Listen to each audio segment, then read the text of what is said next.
우리가 골로새서 말씀을 보고 있는데요. 2달간 로마서 말씀을 묵상하는 중에 이 로마서 14장에 있는 말씀은 한번 여러분과 나눠야 되겠다는 생각을 갖게 되었습니다. 한국 사람들은 가수하면 떠오르는 사람들이 몇 사람이 있습니다. 제가 굳이 이름을 대지 않아도 공통적으로 우리가 아는 사람도 있죠. 목사님들에게 설교의 대가 그러면 목사님들이 제일 첫 번째로, 감사합니다, 첫 번째로 꼽는 사람이 있습니다. 찰스 스펄전인데요. 찰스 스펄전을 사람들은 설교의 황태자라고 말하기까지 합니다. 그런데 놀라운 사실이 있습니다.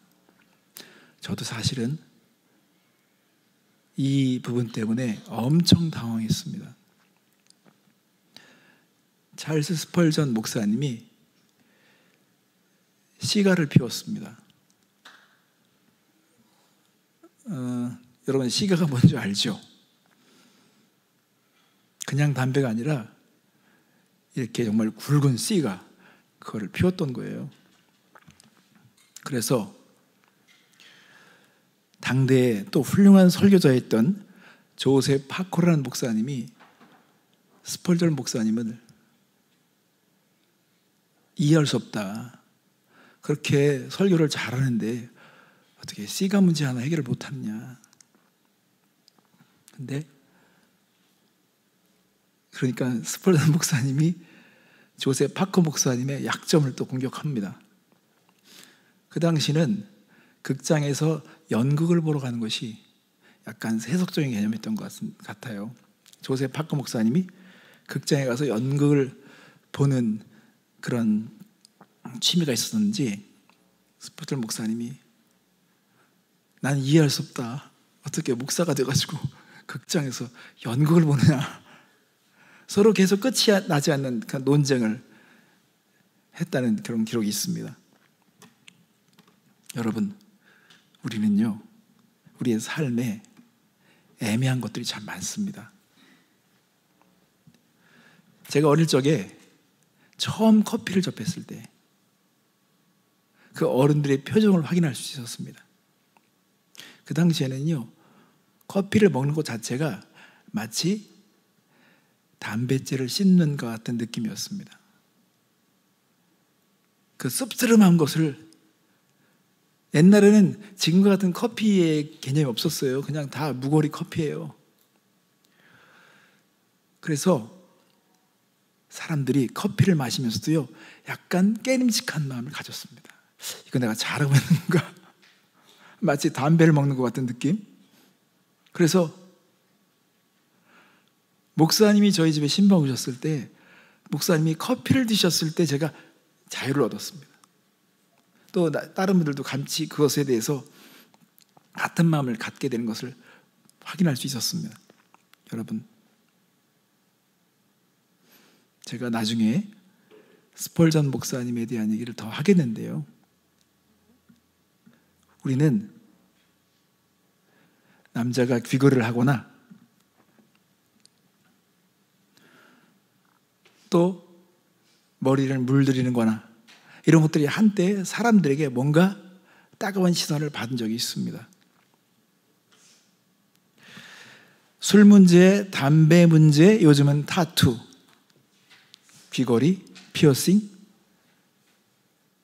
아마 지금 이 시대에 태어나는 아이들 가운데는요, 대마초를 피는 부모들에게서 태어난 자녀들은 그 대마초 자체가 그들에게는 큰 걸림이 되지 않을 것입니다. 제가 왜 지금 이런 얘기를 드리냐면요, 우리의 삶에는 성경 말씀에 이것은 죄다, 이것은 잘못됐다, 이렇게 말씀하신 부분은 명확한데 그렇지 않고 성경에 없기 때문에 사람들이 자신의 문화적인 경험에서 나오는 신념과 의견을 가지고 대하는 것들이 있습니다. 이런 부분들은 참 애매할 수밖에 없습니다. 그래서 여러분, 이런 것들을 다룰 때는 교회가 정말 지혜가 있어야 됩니다. 그렇지 않으면 그 문제로 인해서 서로 판단하고 정죄를 통해서 교회가 분열되기도 하고 어려움을 겪게 되는 것을 볼 수가 있습니다. 우선 분명히 말씀드린 것은 교회 안에는 성경에서 분명하게 말하지 못하는 회색 지대가 존재한다는 것입니다. 자, 로마서 14장 1절 말씀 보겠습니다. 믿음이 연약한 자를 너희가 받되 그의 의견을 비판하지 말라. 절대적인 기준이 없기 때문에 명확하지 않습니다. 그래서 사람에게 있어서 의견과 신념에 속한 부분이기 때문에 회색과도 같습니다. 근데 사도 바울은 믿음이 연약한 자를 이란 표현을 했습니다. 그리고 너희가 받되 그의 의견을 비판하지 말라고 했습니다. 여기서 받는다는 게 무엇일까요? 여러분, 어린아이는 넘어지는 것이 정상이죠. 어린아이일 때는 넘어지는 것이 당연합니다. 그런데 그 넘어진 아이를 조롱하거나 판단하거나 비판한다면 그 어린아이에게는 큰 상처가 될 것입니다. 그 어린아이를 사랑하는 마음으로 받으라는 것입니다. 자, 그러면 여러분, 사도 바울이 있던 당시에 교회에는 어떤 회색지대가 있었을까요? 아주 강력한 문제가 있었습니다. 첫 번째 사례를 보겠습니다. 2절 말씀 보겠습니다. 어떤 사람은 모든 것을 먹을 만한 믿음이 있고 믿음이 연약한 자는 채소만 먹느니라. 왜 이 먹는 문제를 언급하고 있을까요? 로마 교회에는 고기에 대한 논쟁이 있었습니다. 여러분, 이 로마 시대에 그 로마 교회 성도들에게는요, 정말 해결하지 못한 문제가 있습니다. 왜냐하면 그 당시에 양질의 고기들을 우상에게 바쳤는데 이 고기가 우상에게 바친 이후에 나온 고기들은요, 값이 쌌습니다. 그러면 고기를 좋아하는 사람들은 이 값싼 고기를 사서 먹는 것을 당연하게 여겼습니다. 그런데 구약 성경의 율법에 익숙한 분들은 오랜 그런 관습과 전통과 또 믿음의 선배들의 그런 훌륭한 본을 따라서 다니엘이 고기를 먹지 않은 것처럼 그런 어떤 믿음의 관습을 따라서 그렇게 고기를 먹는 사람들, 우상에 바쳐진 고기를 먹는 사람들을 정죄했던 것입니다. 어떻게 우상에게 바친 고기를 먹을 수 있어? 저건 말도 되지 않는다고 했던 것이죠. 여러분 같으면 어떻게 할 것 같습니까? 그 고기가 우상에게 잠시 바쳐졌던 고기인데 그 고기가 너무 퀄리티가 좋은 고기인데 그 고기가 반값에 팔리고 있습니다. 이런 문제는 여러분 쉬운 문제가 아닙니다.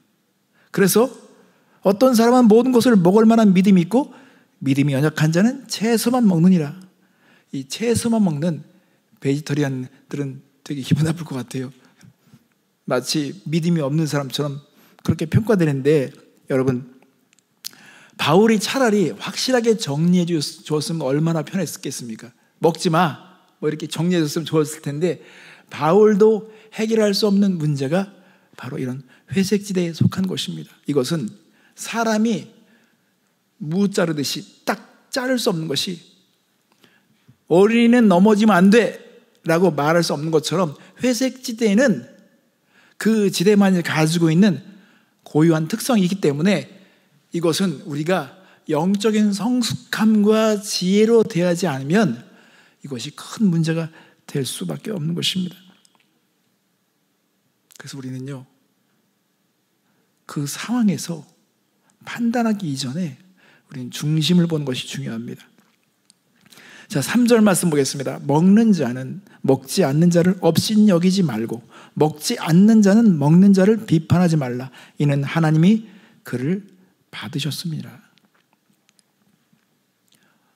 업신 여긴다, 비판한다는 표현을 하고 있는데요, 정말 사람들은 이런 회색지대에 속했을 때에 서로 믿음이 없어서 그래, 정말 어떻게 말도 되지 않는다라고 하면서 그들을 판단하고 업신여기고 무시하는 것을 볼 수 있었기 때문에 그렇게 말하는 것입니다.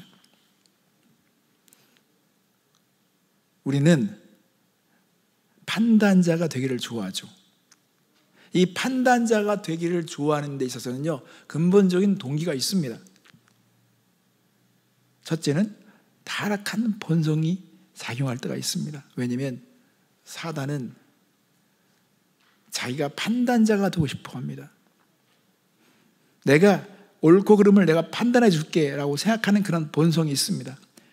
선악과에 대한 관심처럼 내가 선과 악을 판단하는 자리에 가고 싶어 하는 것이 인간의 본성입니다.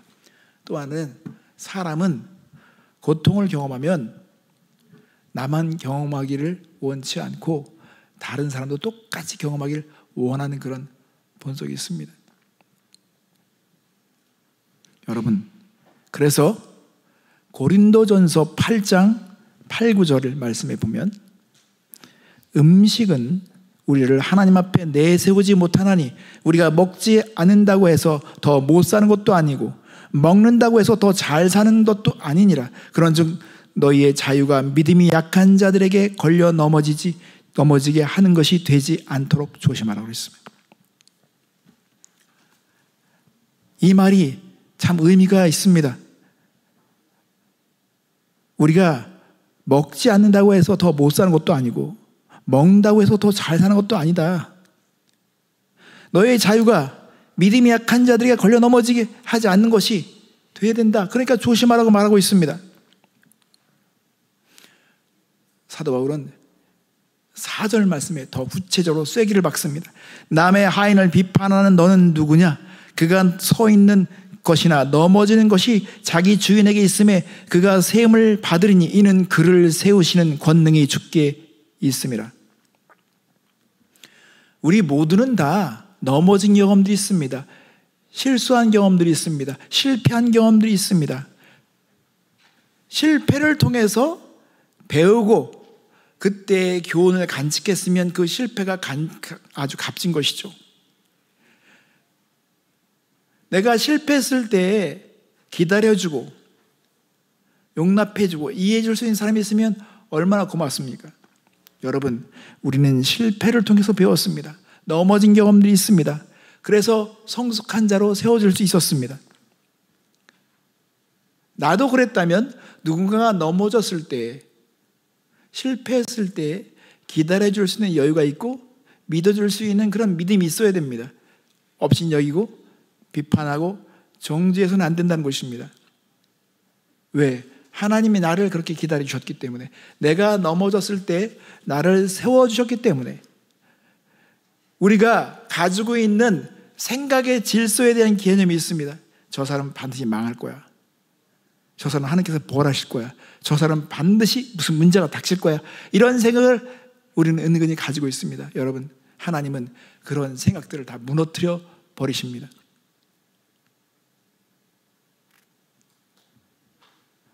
어떤 사람은 망할 것 같은데 하나님이 그 사람을 사용하십니다. 어떤 사람은 반드시 벌 받을 것 같은데 그 사람을 회복시키셔서 하나님은 사용하십니다. 사람들은 다윗이 범죄했을 때 등을 돌렸습니다. 시므온은 그를 저주했습니다. 조롱했습니다. 너 끝났어 이제. 네가 그렇게 가늠하더니 이제 벌 받는구나. 너는 이제 벌을 받고 심판을 받는구나. 네 왕국은 끝났구나 생각했습니다.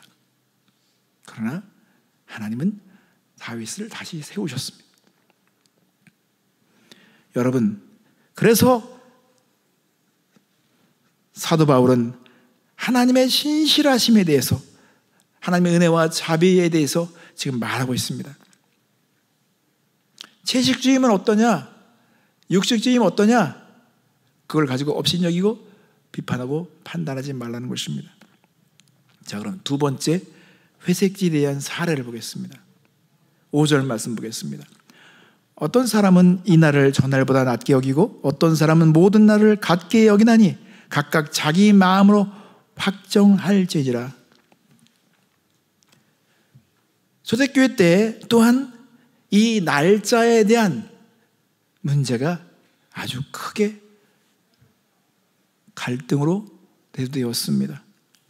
왜 그랬을까요? 여러분, 구약 성경에는요, 안식일에 대한 개념이 엄청 중요했습니다. 하나님께서 직접적으로 명령하셨습니다. 안식일을 지키라. 그리고 안식일을 지키지 않는 그런 경우에 하나님께서 심판하시는 그런 사례들도 성경 말씀에 나와 있습니다. 그래서 안식일에 대한 논쟁이 클 수밖에 없습니다. 예수님도 이 안식일에 대한 공격을 받으셨습니다. 우리도 은근히 이 안식일에 대한 개념에 세뇌되어 있기 때문에 주일 성수라는 이 말 자체, 용어 자체도 이 안식일에 대한 강한 사수의 입장에 있다 보니까 주일 성수에 대한 용어가 나온 것입니다. 주일을 성수한다, 우리는 썬데이를 지킨다는 개념을 가지게 된 것이죠. 그러다 보니까 이 안식일을 토요일로 갖는 유대인들의 입장과 그리고 모든 날이 다 주님의 날이다, 주의 날, 모든 날이 주의 날이기 때문에 꼭 토요일만 지켜야 되느냐, 우리는 부활하신 예수님을 경험했고 더 주일이라고 하는 썬데이에 더 의미가 있다고 생각해서 주일을 고집하는 입장이 있고, 여러분 세 종류의 입장이 있습니다. 썬데이, 토요일이 안식이다, 아니야, 모든 날이 주의 날이야 라고 하는 입장이 있겠죠. 이런 날들에 대한 논쟁이 있었던 것입니다. 여러분, 이런 것들을 사람들이 가지고 싸웠다는 것은요, 다 나쁜 것이 아닙니다. 그들이 다 무엇인가 신념이 있었고 주님께 예배드리고자 하는 그런 열심이 있었기 때문에 그렇게 했다고 볼 수가 있습니다. 그런데 여러분, 우리는 동기를 중요하게 봐야 합니다. 그리고 그들이 어떻게 살아가는지를 살펴야 합니다. 자, 오늘 사도 바울은 6절 말씀에 나를 중히 여기는 자도 주를 위하여 중히 여기고 먹는 자도 주를 위하여 먹으니 이는 하나님께 감사하며 먹지 않는 자도 주를 위하여 먹지 아니하며 하나님께 감사하느니라.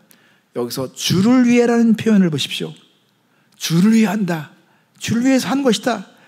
중요한 것은요, 우리가 어떤 때는요, 팩트보다 더 중요한 것은요, 진실이 중요할 때가 있습니다. 진심이 중요할 때가 있습니다. 팩트보다 진심이 중요할 때가 있습니다. 주를 위해 그들은 하고 있었던 것이죠.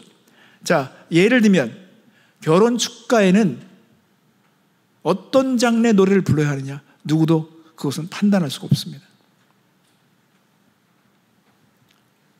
꽹과를 가지고 나타났다, 축가를 하는데 막 브레이크 댄스를 춘다, 그러면 누가 그거 안 돼 라고 말할 수 없는 이유는 그 축복하고자 하는 그 진심이 받아들여지기 때문에 결혼식에는요, 뭐든지 다 허용이 되는 것을 볼 수가 있습니다.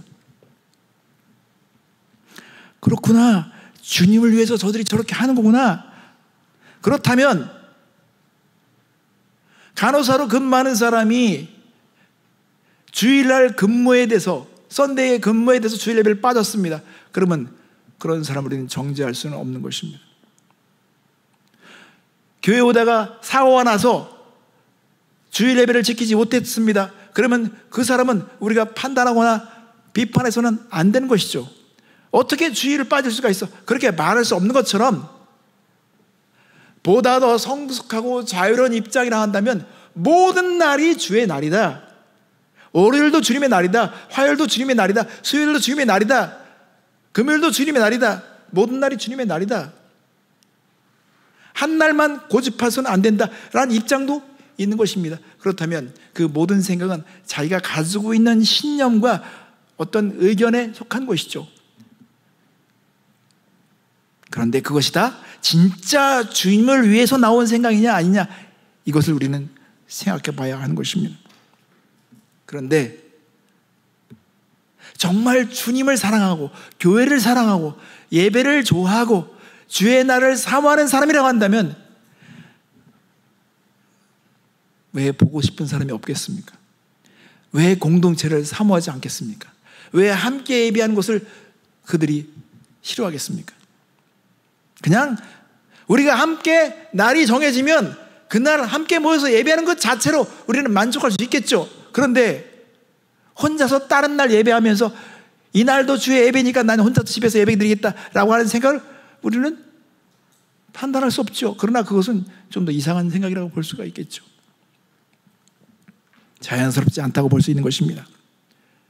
그래서 우리는 회색지대에 속한 사람들, 회색지대를 통과하는 사람들, 회색지대를 가지고 우리가 문제를 대할 때는요, 그렇구나, 회색지대에도 주를 위해서 사는 사람들이 있다는 생각을 반드시 가져야 하는 것입니다.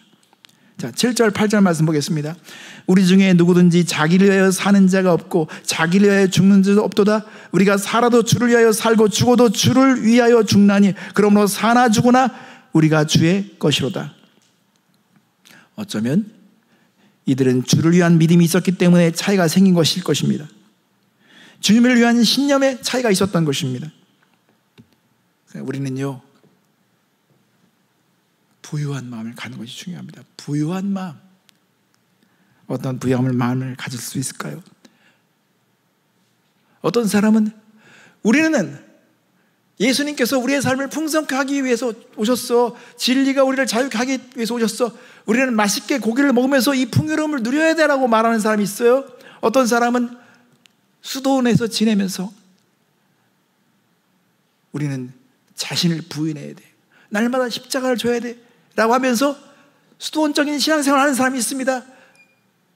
이런 모든 사람들은 각자가 자신의 믿음을 따라서, 신념을 따라서 말씀의 근거에서 어떤 입장을 취하죠. 그럼 우리는요, 부유한 마음을 가져야 됩니다. 수도원적인 그런 신앙생활을 했던 사람 때문에 우리는 영적인 훈련에 대한 그런 부여함을 받았습니다. 그죠? 그리고 풍성함, 기쁨, 어떤 영적인 희락에 대한 부분이 발달된 사람을 통해서 부유함에 대한 교훈을 받았습니다.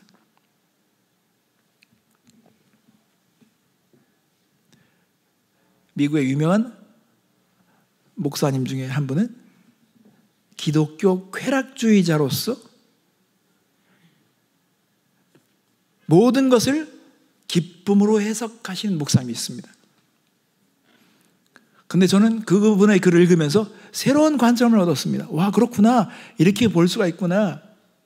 기쁨으로 우리를 하나님께서 기뻐라고 창조하셨기 때문에 이 기쁨 이 자체가 얼마나 많이 하나님께 영광이 되는지를 엄청 많이 연구해서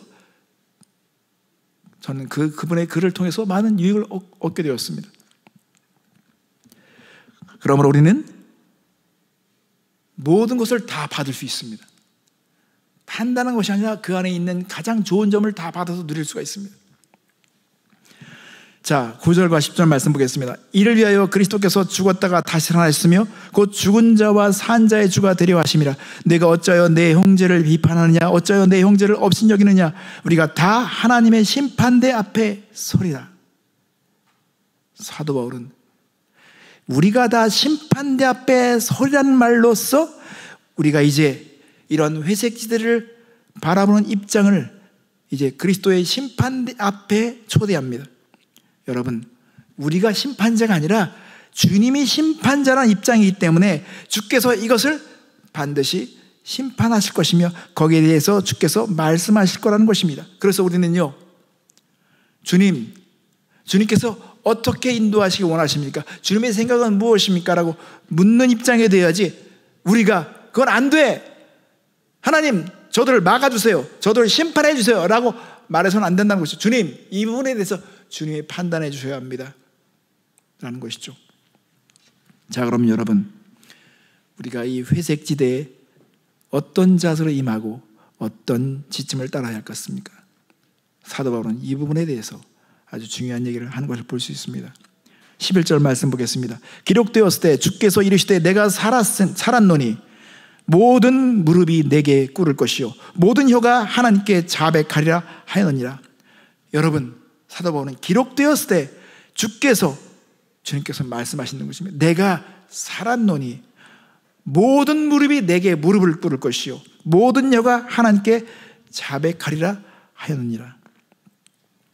여러분, 우리가 이 회색 지대에 대해서는요, 첫 번째, 내가 애매한 상황, 뭔가 의견이 다른 이런 상황들을 통과할 때, 내가 이런 분을 대할 때 나는 먼저 물어야 할 것이 있습니다. 첫째, 이것은 주께서 정말 미워하시고 금한 것이냐를 물어야 합니다.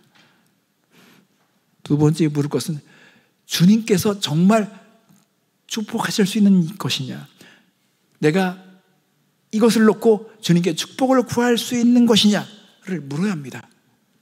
한 가지 더 물어야 될 것은 무엇입니까? 주님이 지금 나를 심판하러 오셨을 때 내가 그분 앞에서도 내가 보이고 싶은 모습이냐, 이것을 물어야 하는 것입니다. 우리는 영적인 사람으로 비춰질 수 있습니다. 규율이 강한 사람, 훈련된 사람으로 비춰질 수 있습니다. 놀라운 일을 행하는 사람처럼 보여질 수 있습니다. 그러나 여러분, 우리는 주님 앞에서 그 동기가 밝혀지게 될 것입니다. 우리가 왜 그 일을 했는지를 구하게 되는 날이 올 것입니다. 불로 심판을 받게 되었을 때 금과 은과 보석과 같은 진심들을 가진 사람들은 남게 될 것입니다. 여러분, 우리는 마지막 날에 심판받는 것은 구원받느냐 구원받지 않느냐를 가지고 심판을 받지는 않습니다. 이미 우리는 구원을 받았죠. 우리에게 주어지는 심판은 구원을 받냐 안 받냐의 그런 종류의 심판이 아니라, 여러분, 영원한 것을 무엇을 남길 것이냐, 상급에 대한 심판이죠.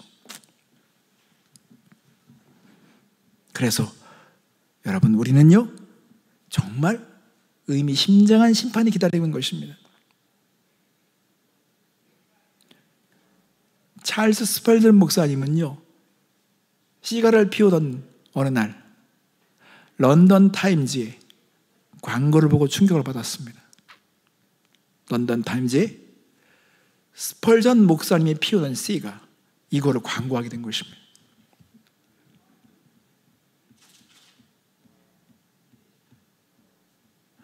그분의 그 유창한 설교, 깊은 설교와 너무 언밸런스예요. 이게 맞지가 않은 것입니다.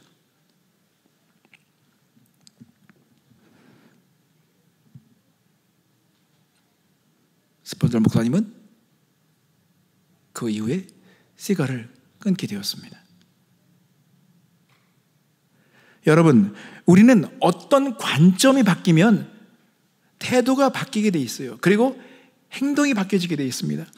어느 목사님이 열차에 이제 설교를 지금 준비하면서 가고 있습니다.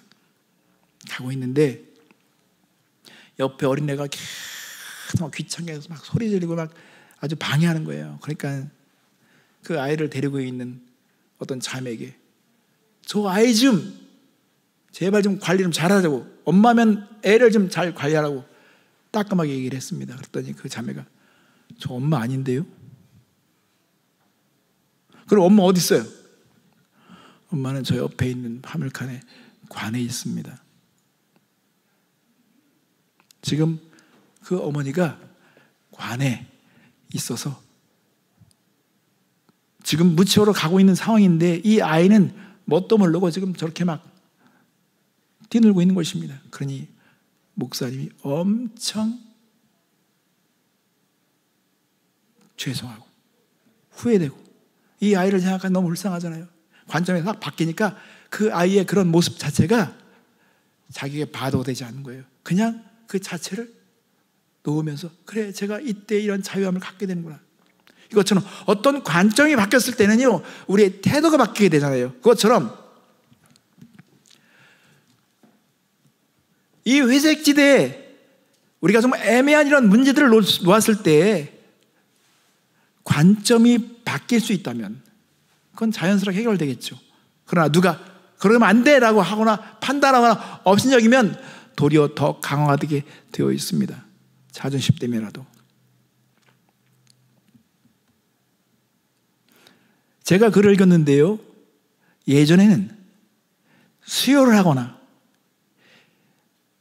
사람들에게 이 의사들이 피를 다루는 데 있어서 정확한 의학적인 지식이 모자라서 이 의사들을 통해서 많은 사람들이 수혈하는 과정 속에서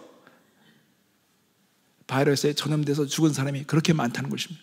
그런데 이 사실을 알지 못했어요. 의사들은 진지한 태도로 좋은 동기를 가지고 사람을 살려야겠다는 마음으로 그렇게 열심히 했어요. 그런데 이 상황 자체가 정말 사람들 죽이는 일인지를 몰랐던 것입니다. 나중에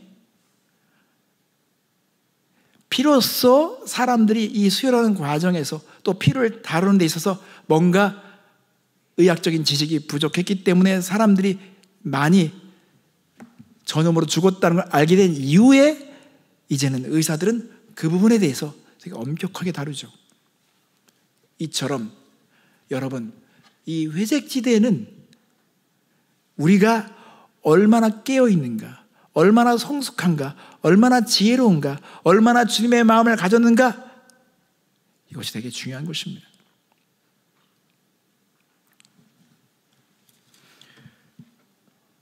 어떤 사람은 그렇게 말하면 나는 금 관심 없어요, 은 관심 없어요, 난 보석 같은 거 관심 없어요, 불러 태워서 뭐 남긴다 그러는데 별로 관심이 없어요. 여러분, 그것은요 무지에서 나온 소리입니다. 우리는 우리의 삶에 지금 후회하고 있는 일들을 잘 보십시오. 이 후회하고 있는 일들은 내가 과거에 그렇게 하지 못해서 이런 결과를 맞았기 때문에 후회한 일들이 대부분입니다. 그때 내가 그렇게 선택했을 걸, 내가 그때 그렇게 했을 걸, 내가 그때 그렇게 했어야 되는데 라고 하죠. 지금 우리가 살면서 내가 마약을 하길 잘했어, 내가 술 먹기를 잘했어, 내가 담배 하길 잘했어 라고 말하는 사람들은 절대 없습니다.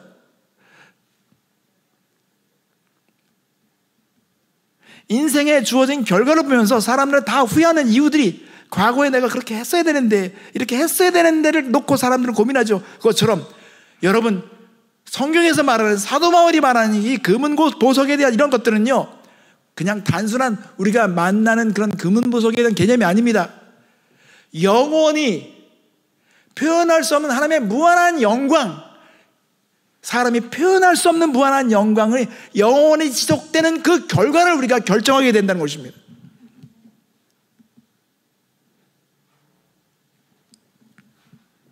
여러분, 지금 중요하지 않게 보지만 중요해지는 날이 올 것입니다. 내가 왜 이거를 몰랐을까? 내가 왜 이거를 무시했을까? 내가 왜 이거를 조롱했을까? 내가 이것을 왜 믿지 못했을까? 라고 하면서 정말 중요하게 한탄한 날이 올 거라는 것입니다. 왜냐하면 영원한 세계가 우리 앞에 열릴 것이기 때문에 그런 것입니다. 그래서 여러분, 우리는 이 회색지대를 대할 때 먼저 자신을 돌아봐야 합니다. 자신을 돌아봐야 합니다. 그리고 자유와 책임과의 관계 속에서 나는 이 부분을 다룰 수 있는 충분한 하나님의 말씀에 대한 지식과 또 그리스도의 마음을 가졌는지를 생각해 봐야 하는 것입니다. 로마서 다시 보겠습니다. 로마서 14장 19절과 20절 말씀 보겠습니다. 그러므로 우리가 화평의 일과 서로 덕을 세우는 일을 힘쓰나니 음식으로 말미암아 하나님의 사업을 무너지게 하지 말라. 만물이 다 깨끗하되 꺼리낌으로 먹는 사람에게는 악한 것이라. 꺼리낌으로 먹는 사람에게는 악한 것이라. 그래서 사도 바울은 21절 말씀에 고기도 먹지 아니하고 포도주도 마시지 아니하고 무엇이든지 내 형제로 꺼리끼게 하는 일을 아니함이 아름다우니라. 여러분, 그래서요 성숙함은 절제로 나옵니다. 성숙함은 절제예요. 부모를 키우는 어머니들이 맛있는 생선을 먹을 때 생선뼈만 쪽쪽 빨고 맛있는 거는 애들한테 주잖아요. 이거 성숙함에서 나오는 거잖아요. 성숙하지 않는 부모는 너만 맛있게 먹냐? 나도 맛있게 먹냐? 뺏어 먹고. 그게 아니라 성숙한 부모는 이 아이들의 행복을 위해서 자기는 좀 정말 중요하지 않은 것을 먹으면서 아이들이 맛있게 먹는 걸 먹으면서 기뻐하고 행복함을 누리냐. 이것은 아이보다 성숙하기 때문에 절제하는 거잖아요. 먹고 싶지만 절제하는 거잖아요. 그러니까는 여러분, 진짜 강한 사람은 할 수 있는데 안 하는 사람이에요. 충분히 할 수 있는데 안 하는 사람이 강한 사람인 것입니다. 그래서 사도 바울은 고린도전서 8장 13절에 그러므로 만일 음식이 내 형제를 실족하게 한다면 나는 영원히 고기를 먹지 아니하며 내 형제를 실족하지 않게 하리라. 나 안 한다는 것입니다. 제가 가끔마다 우리 자녀들에게 묻는 게 있습니다. 진짜 맛있는 것 가운데서 내가 정말 좋아하는 어떤 과일이 있어요. 이 과일이 있어. 근데 내가 이 과일을 영원히 못 먹어. 영원히 안 먹기로 내가 서약한다면, 내가 서약했을 때 이 세상에 있는 모든 가족들이 다 회복되고 자녀들이 주님께 다 돌아오고 모든 사람이 주를 섬길 수 있는 그런 기회를 갖게 된다. 여러분, 이 과일을 먹겠습니까? 안 먹겠습니까? 내가 왜 못 먹어? 그런 사람은요, 약한 자인 것입니다. 강한 자는 뭐 이거 하나 포기하는데 모든 사람이 다 돌아와? 그럼 당연히 안 먹지. 과일이 뭐 이것만 있나? 먹을 게 많은데. 이런 생각을 갖는 사람이 강한 사람인 것입니다. 그래서 사도 바울은 빌립보서 4장 11절 12절 말씀에 내가 궁핍함으로 말하는 것이 아니니라. 어떠한 형편이든지 나는 자족하기를 배웠노니 나는 비천에 처할 줄도 알고 풍부에 처할 줄도 알아. 모든 일 곧 배부름과 배고픔과 풍부와 궁핍에 처할 줄 아는 일체의 비결을 배웠노라. 자족하기를 배웠다는 것은요, 여러분, 그게 중요한 것입니다. 내가 어디서 만족이 오는지를 알고 있다는 것입니다. 절제는 자족에서 오죠. 성숙한 사람은, 강한 사람은 영적인 만족이 어디서부터 오는지를 알고 경험하는 사람들입니다. 그래서 여러분, 부탁드립니다. 모두 강하고 성숙한 사람이 되어야 합니다. 그래야 회색지대가 점점 좁아집니다. 회색지대가 많은 교회는요, 되게 어리숙하고 미성숙한 사람들이 많은 것입니다. 너무나 할 게 많고 고를 게 많고 선택할 게 많은 것입니다. 그러나 회색지대가 좁다고 한 것은요, 우리가 함께 공감하는 능력이 세다는 것입니다.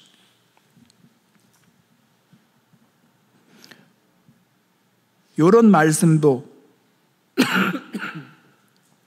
사람들은 요 다음 말씀에 내게 능력 주신 자에서 내가 모든 것을 할 수 있다고 하니까 이런 자족하고 절제하고 포기하고 내가 모든 것을 정말 주를 위해서 내려놓을 수 있는 이런 측면에서 모든 것을 할 수 있다고 사도 바울은 고백하는데, 이런 고백에 대한 진심이 다른 것에 쓰이죠. 나는 뭐든지 능력을 나타낼 수 있다고 하는 측면으로 그렇게 해석하고 있다는 것이 참 어처구니 없습니다. 그래서 14장 12절 말씀에 이러므로 우리 각 사람이 자기 일을 하나님께 짓고 하리라. 여러분, 누가 나를 책임질 것입니까? 여러분 자신인 것입니다. 여러분 자신이 선택한 대로 책임을 져야 할 것입니다. 하나님이 여러분에게 주신 소유, 저와 여러분에게 주신 사역의 기회, 봉사의 기회, 은사들을 이제 우리가 어떻게 썼는지를 주님이 오시는 날 직구하게 될 거라는 것입니다. 고백하게 될 거라는 것입니다.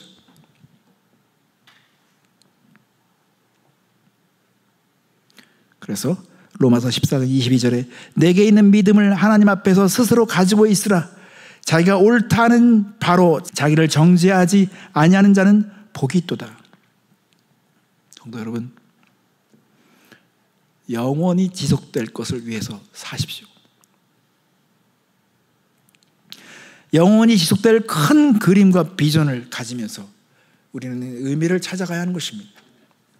그래서 강한 자들은 약한 자를 업신여기거나 비판하지 말아야 합니다. 그냥 그 수준이기 때문에 그런 신념을 갖는 것이 당연한 것이고, 넘어지는 것이 당연한 것이고, 그렇게 살고 그런 의견을 가지고 살아가는 것이 당연한 것입니다. 그냥 기다려 주십시오. 그러나 약한 자들은 그 자리에 있기만을 고집하지 마십시오. 약한 자들은 성장하면 관점이 바뀌게 될 것이고, 주님의 말을 알게 될 것이고, 이것이 주님을 기쁘시게 하지 못한 거라는 것에 대해 눈을 뜨는 날이 올 것이죠.